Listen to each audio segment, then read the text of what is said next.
अपने मुंह के अंदर जो बदबू है वो दूसरे को ना आए, क्योंकि जब दूसरे से क्या कर लेगा, कलाम कर लेगा। मैंने एक बुजुर्ग को देखा, जब बहुत करीब में किसी बात कर लेते हैं तो वो अपना हाथ यूं रख लेते हैं। क्या बहुत मैंने देखा, जब करीब जाते तो यूं। हालांकि वो तो मिसवाक के बड़े पाबंद है, लेकिन इसके बावजूद हो सकता है इस शख्स को क्या तकलीफ हो जाए, कि उसकी वजह यह है कि अपने मुंह की बू तो आदमी को महसूस ही नहीं होती है, दूसरों को महसूस होती है।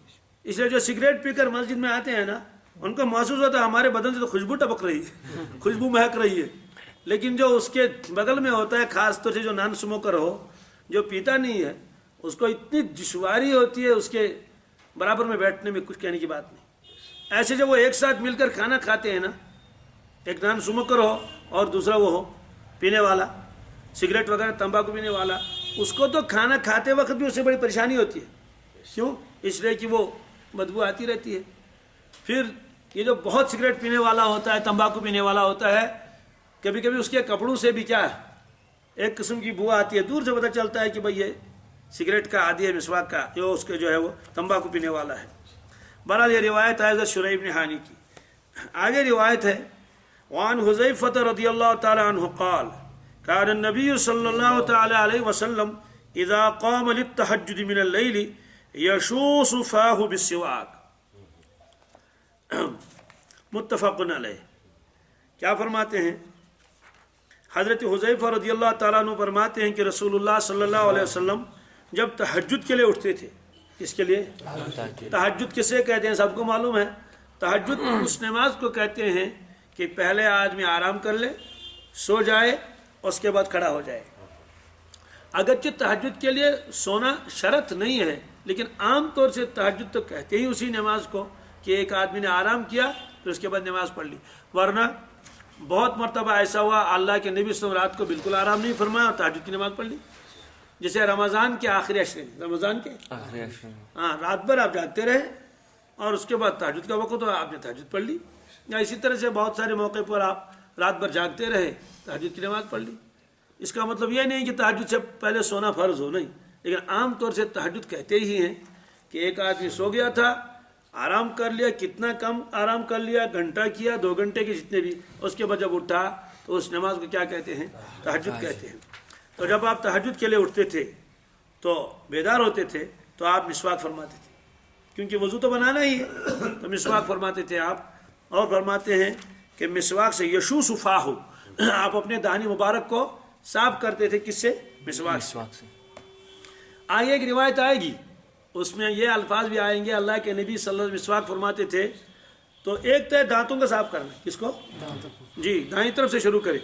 हाथ में मिसवाक ले ले तो दाईं तरफ से शुरू कर ले, इस तरह साफ कर लिया। उसके बाद आप ज़बानी मुबारक को भी साफ करते थे इस तरह से, यानी मिसवाक दस्ते मुबारक में लेते थे, ये रिवायत में आता है इस तरह। और आ की आवाज़ का भी रिवायत में आता है कि आप उसके पूरा साफ कर लेते थे उसको, दानी मुबारक को, ये रिवायतों में आता है। मैंने बाहर देखा है कि वहाँ आजकल एक किस्म के वो जो है वो स्टील का बना हुआ है, वो उसको वो लोग जेबी कहते हैं। वो ज़बान तो यूँ रखते हैं और उसके बाद उसको यूँ करके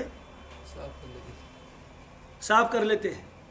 इसी की जाहिर सी बात है, आप खाना खा लेंगे तो हाथों में चिकनाहट लगती नहीं लगती। खास तौर से हमारे खाने तो जाहिर सी बात ऐसे होते हैं कि चिकनाहट ही चिकनाहट है, तो क्या ज़ुबान पर चिकनाहट नहीं रहेगी? तो उसके असरात होंगे नहीं होंगे? आप ऐसे लोगों को देखेंगे, अगर वो ज़ुबान बाहर निकालेंगे ऐसे तो बिल्कुल लगता है कि जो है वो हल्दी का रंग उस पर चढ़ा हुआ है। किस पर? ज़ुबान पर। तो जाहिर सी बात है, अगर मिसवाक से साफ नहीं करेंगे, कुछ भी नहीं किया, जाहिर सी बात है तो मैली कुचैली रहेगी नहीं रहेगी। इसलिए आप सल्लल्लाहु अलैहि वसल्लम मुस्तकिल ज़बान मुबारक के ऊपर भी क्या मिसवाक फेरते थे ऐसे, इस तरह। हालांकि आपका खाना ही क्या होता था, कभी खजूर खा लिए, कभी पानी पी लिया, और कभी रोटी।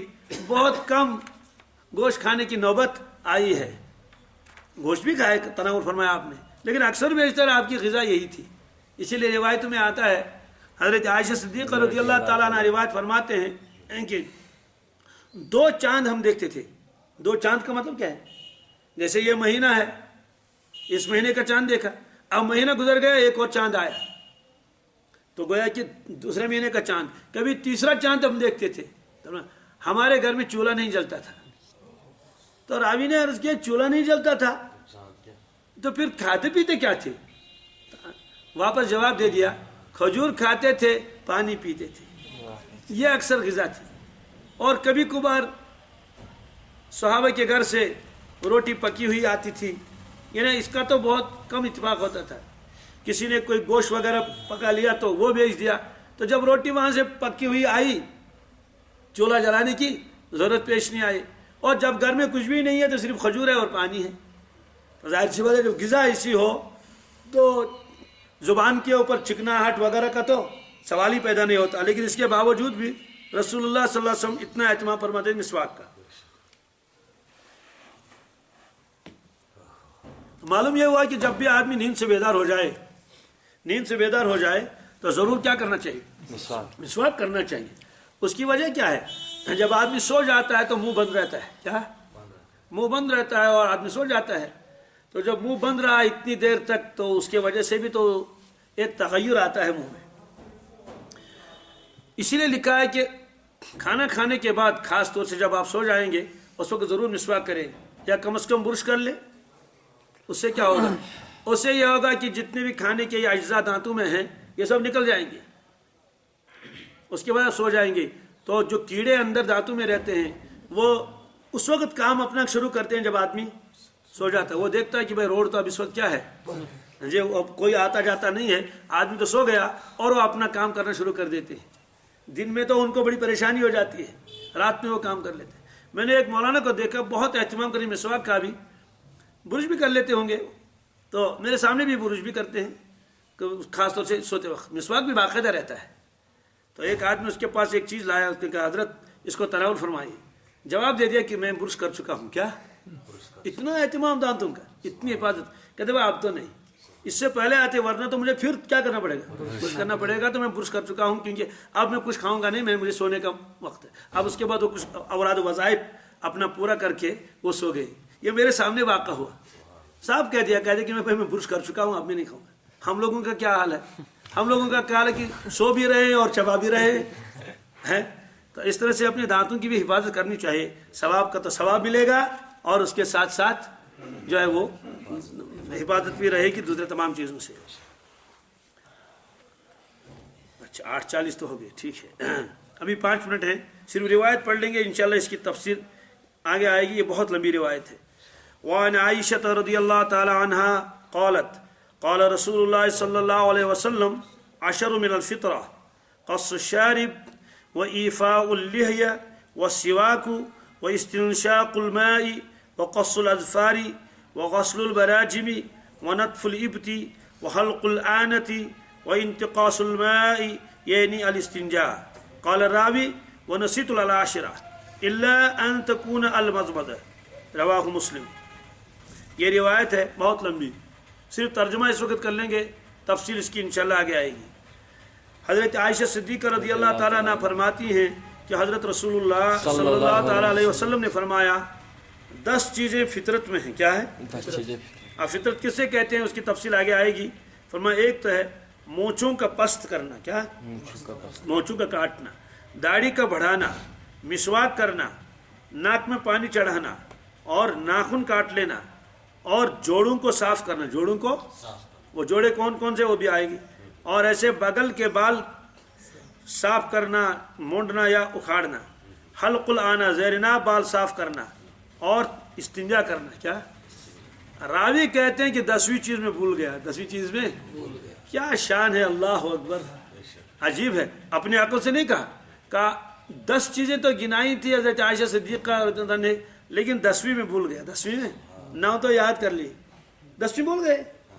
تو احتیاط اتنی ہے کہ کہتے ہیں بھائی صاف بات ہے کہ 10ویں میں بھول. پہلے تو بتایا 10، آگے جو گنائی تو 9 آئی کہ 10ویں میں بھول گیا. اپنے عقل سے کچھ نہیں کہا. ہاں سلام ہو ان حضرات پر، کتنی احتیاط انہوں نے کی.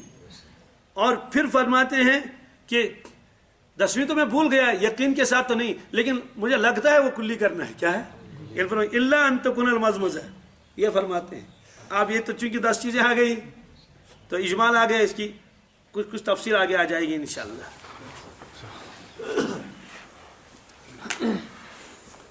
اللهم صل على سيدنا محمد وعلى ال سيدنا محمد واصحاب سيدنا محمد وبارك وسلم عليه.